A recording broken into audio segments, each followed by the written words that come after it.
नमस्कार दोस्तों, आप देख रहे हैं एक्सप्लोरिंग विद कारावैन। तो friends, our journey to build caravan series के पार्ट 1 से 4 तक हमने आपको हमारे परिचय के साथ बताया था कि हमने अर्बानिया की सबसे छोटी व्हील बेस में घर पर ही कारावैन कन्वर्ट करने का निर्णय क्यों लिया। और साथ ही पार्ट 4 में हमने आपको हमारी टीम्स के मेंबर से मिलाया था और बताया था कि किस प्रकार हमने घर पर कारावैन बनाने के लिए कार्य योजना बनाई थी। फ्रेंड्स, पार्ट 5 में हम आपको हमारे कारावैन में लगे सभी सामान के बारे में बताने वाले थे कि वह कहां से मंगवाया, और पार्ट 7 में हमने आपको उनकी कीमत के साथ साथ कारावैन बनाने की कुल लागत के बारे में बताने का वादा किया था। तो फ्रेंड्स, पार्ट 5 और पार्ट 7 को मिला करके आज का ये वीडियो आपको मिल रहा है। दोनों पार्ट को मर्ज करने के कारण वीडियो कुछ लंबा हो सकता है, लेकिन आपकी जिज्ञासा कि कौन सा सामान क्यों और कहां से मंगवाया, वह कितने रुपए का आया,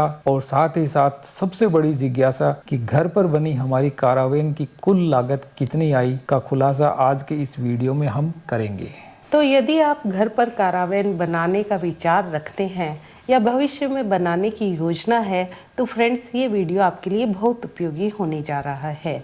चैनल को सब्सक्राइब कर लें, और यदि आपके कोई मित्र भी इस तरह के रुचि रखते हैं तो उन्हें ये वीडियो शेयर जरूर करें। तो अब बिना देर किए लीजिए शुरू करते हैं आज का वीडियो। फ्रेंड्स, आज के वीडियो में हम आपको प्रत्येक प्रोडक्ट से संबंधित स्लाइड्स दिखाएंगे, जिसमें आपको उस प्रोडक्ट की डिटेल्स, जैसे वह प्रोडक्ट किस मॉडल का है, कौन सी कंपनी का है, हमने किस प्लेटफॉर्म से उसे लिया है और किस विक्रेता से उसे खरीदा है, इसके अलावा उस ब्रांड का और उसके आवश्यक फीचर्स की भी स्लाइड आपको मिलेगी।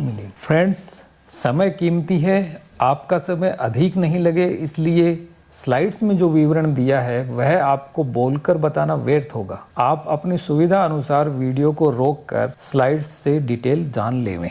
तो लीजिए एक एक करके स्लाइड्स शुरू करते हैं। फ्रेंड्स, आज की हमारी जीवन शैली में बहुत से ऐसे उपकरण आ गए हैं जिनके बिना हम कुछ पल भी नहीं निकाल सकते हैं, जैसे mobile, laptop, camera, fan, RO, motor, juicer आदि के लिए बिजली की आवश्यकता रहती है।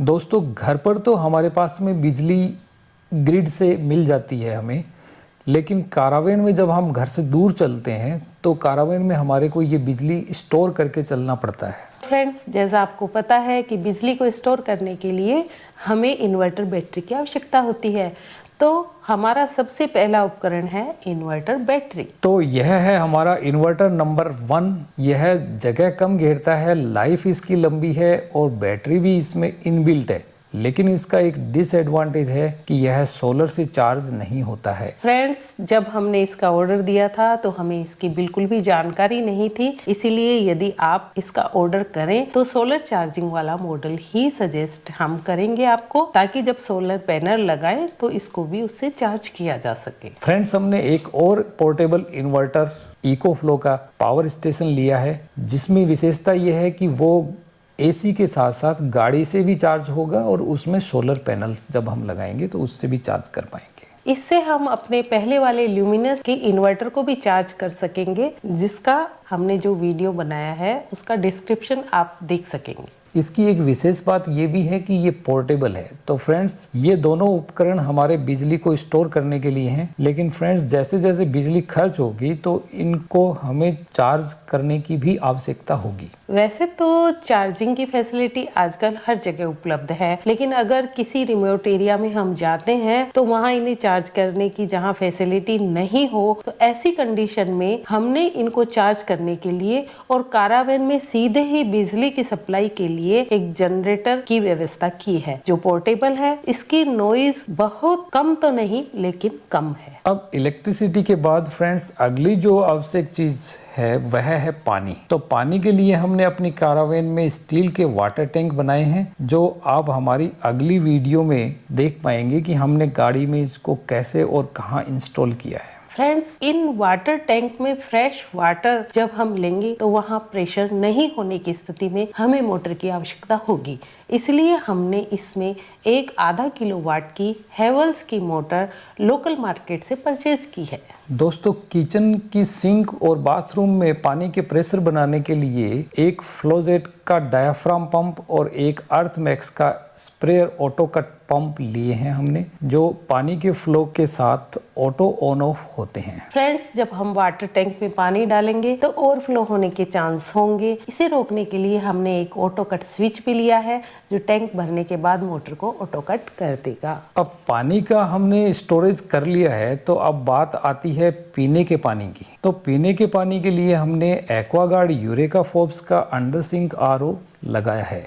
अब गाड़ी में हमें ठंडा पानी मिल जाए, साथ ही खाने पीने का कुछ सामान सुरक्षित रख सकें, इसके लिए गाड़ी में हमें चाहिए था एक रेफ्रिजरेटर। डीसी फ्रिज उपलब्ध नहीं होने के कारण हमने अभी अपनी गाड़ी में हाइसेंस का 45 लीटर का फ्रिज लगाया है, जिसे कुछ समय बाद भविष्य में डीसी फ्रिज से रिप्लेस कर देंगे। आपको यदि डीसी फ्रिज के बारे में कोई अपडेट है तो हमें कमेंट में जरूर बताएं, ताकि हम उस पर अमल कर सकें। अब बारी आती है कि हम जब गाड़ी में खाना बनाएंगे तो हमें आवश्यकता होगी एक गैस स्टोव की। आपने देखा होगा कि अधिकतर कारावैन में 2 हॉब बर्नर वाला स्टोव लगा होता है। हमने भी वही ग्लेन की साइट से परचेज किया है, जिसका लिंक हम डिस्क्रिप्शन में दे देंगे। फ्रेंड्स, इस वीडियो में जो भी प्रोडक्ट हम डिस्प्ले कर रहे हैं, उन सब का लिंक आपको डिस्क्रिप्शन में मिल जाएगा। कुकिंग के समय कारावैन में वेंटिलेशन के लिए एग्जॉस्ट बहुत जरूरी है। हमने पहले एंकर के 2 6 इंच के एग्जॉस्ट फैन खरीदे,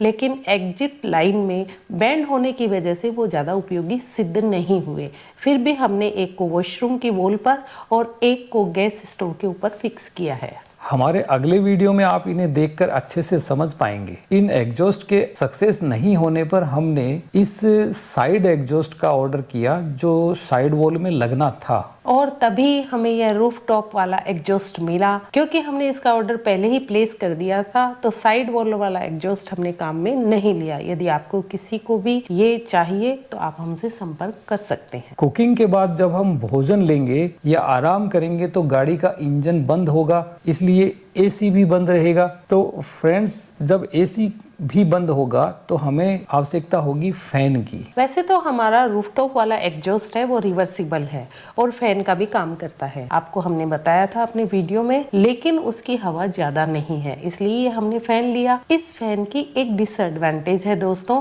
कि ये साइलेंट नहीं है। यदि आपकी नॉलेज में कोई ऐसा पावरफुल डीसी फैन हो जो साइलेंट हो तो हमें जरूर कमेंट करके बताइए। फ्रेंड्स, खाना खाने के बाद अब बर्तन साफ करने के लिए हमने यह बिग साइज का सिंक लिया है। बड़े साइज में क्यों लिया, यह हम आपको बिल्ड किचन वाले वीडियो में बता ही चुके हैं। सिंक में पानी की सप्लाई के लिए हमने खरीदा है ये टैप, जिसे आप हमारे अगले वीडियो में अच्छी तरह से देख पाएंगे। सिंक में बर्तन धोने के लिए डिश वॉश और हाथ धोने के लिए हैंड वॉश लिक्विड डालने के लिए हमने डिस्पेंसर्स लिए हैं, जो हमें लोकल मार्केट में कहीं उपलब्ध नहीं हुए, तो हमने इनका ऑर्डर ऑनलाइन किया। फ्रेंड्स, अब बारी आती है वॉशरूम में टॉयलेट सीट की। तो हमने बहुत वीडियो देखे जिनमें हमें वैक्यूम वाली टॉयलेट सीट उपयोगी लगी, लेकिन उपलब्ध नहीं होने के कारण हमने इस टॉयलेट सीट का ऑर्डर कर दिया था। यह सीट हमें डिलीवर हो चुकी थी। उसके काफी समय बाद हमें Facebook friend mister SP Patel ने मेराइन टॉयलेट सीट के बारे में बताया और बताया कि यह कहाँ अवेलेबल है। तो उनके बताए अनुसार हमने फिर SNV एंटरप्राइजेस से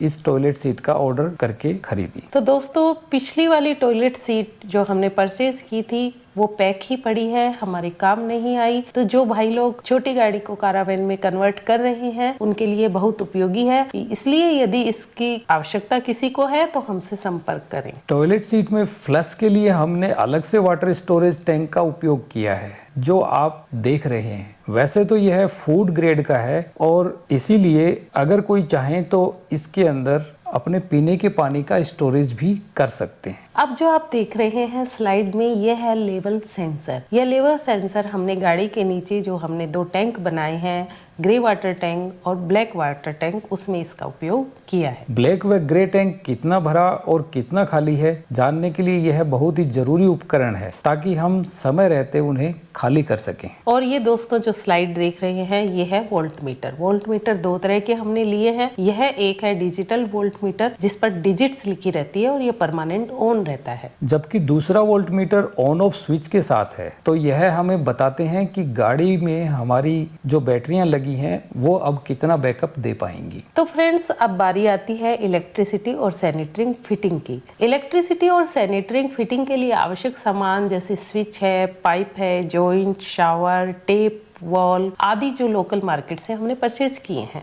और यह अब आप देख रहे हैं कुछ स्विच जो हमने ऑनलाइन परचेज किए हैं। आप ये देख रहे हैं बहुत छोटी चीज है, लेकिन बहुत ही काम की है। यह हमारे इलेक्ट्रिसिटी वायरिंग की स्लीव्स हैं जो 125 डिग्री सेंटीग्रेड टेम्परेचर पर श्रिंक हो जाती हैं। सुरक्षा के लिए ये बहुत ही एक अच्छी चीजें हैं। अब जो आप देख रहे हैं, वैसे ये कंपलसरी नहीं है, लेकिन हमारे सॉकेट खुला नहीं रहे, इसके लिए हमने इन सॉकेट प्रोटेक्टर को खरीदा है। इलेक्ट्रिसिटी सैनिटरी फिटिंग्स के बाद अब हम आते हैं वुड वर्क पर। तो फ्रेंड्स, वुड और स्टील वर्क के लिए हमने teak wood, KP ply, sunmica, stainless steel की sheets, nails, screw, welding rod, grinder की ब्लेड्स, रेगमोल, फेविकोल, फोम, सिलिका आदि सभी लोकल मार्केट से परचेज किए हैं। फ्रेंड्स, अब जो आप देख रहे हैं यह है मिनी साइज के 360 डिग्री कैमरा, जो सुरक्षा की दृष्टि से हमारे कैरावैन के लिए बहुत ही जरूरी है। फ्रेंड्स, यह भी हमें हमारे नजदीक के ही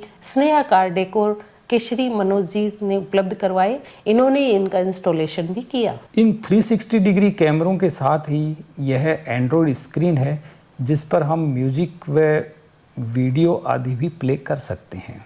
दोस्तों, ये 360 डिग्री कैमरा डीसी वोल्ट पर ऑपरेट होते हैं, क्योंकि हमारा ल्यूमिनस वाला इन्वर्टर केवल एसी ही दे रहा था, डीसी वोल्टेज नहीं दे रहा था, इसीलिए हमें एक DC AC to DC converter खरीदना पड़ा। तो फ्रेंड्स, आप बोर नहीं हो, इसीलिए हमने आपको एक एक स्लाइड की डिटेलिंग नहीं की है। इनके प्राइस और इनके फीचर्स वगैरह हमने जैसे आपको पहले बताया था, वो स्लाइड्स के अंदर दिए हुए हैं।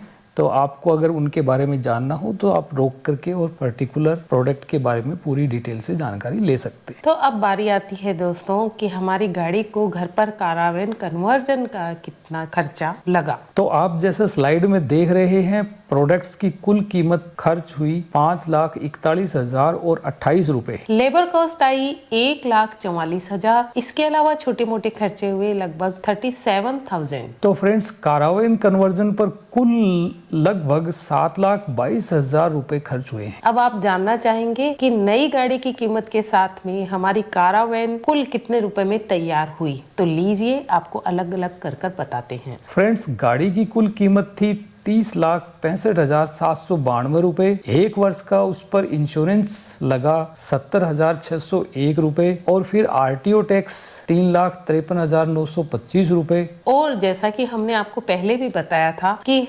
0107 हमारा लकी नंबर है, जो हमारे पहले भी छोटी गाड़ी कारावैन थी इको स्पोर्ट्स, उसका था, वही नंबर हमने इसका लिया। इसलिए चॉइस का नंबर लेने के लिए हमें 23,000 एक्स्ट्रा देने पड़े। और पीछे आप स्लाइड में देख ही चुके हैं कि 7,22,028 रुपए हमारे कारावैन कन्वर्जन पर खर्च हुए। फ्रेंड्स, वैसे तो किसी भी चीज का कोई अंत नहीं है, लेकिन हमने अपने मूलभूत और आवश्यक सामान के साथ जरूरी सुविधाओं से युक्त कारावैन बनाने का प्रयास किया है। पुरानी गाड़ी लेकर हम बाहर से अगर कारावैन बनवाते तो शायद लगभग इतना ही खर्च आता, जितने में हमने एक अच्छे सेगमेंट की लग्जरी गाड़ी लेकर के में घर पर कारावैन तैयार की है। तो इसकी कुल कीमत हमें पड़ी 42,35,346 रुपए। तो दोस्तों, इस तरह से हमने कारावैन कन्वर्जन की कॉस्ट तकरीबन पूरी शीशे की तरह आपके सामने रख दी है। आप अपनी कारावैन कन्वर्जन के समय विचार कर सकते हैं और बिना किसी दिक्कत के डिस्क्रिप्शन में दिए हुए लिंक से आप इन सामान को एक्सेस कर सकते हैं।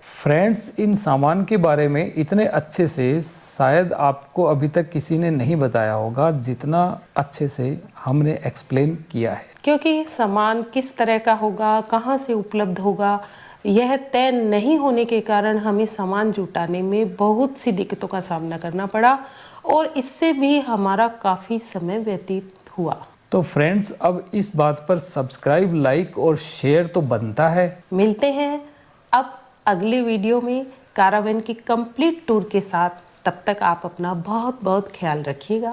जय भारत, जय हिंद।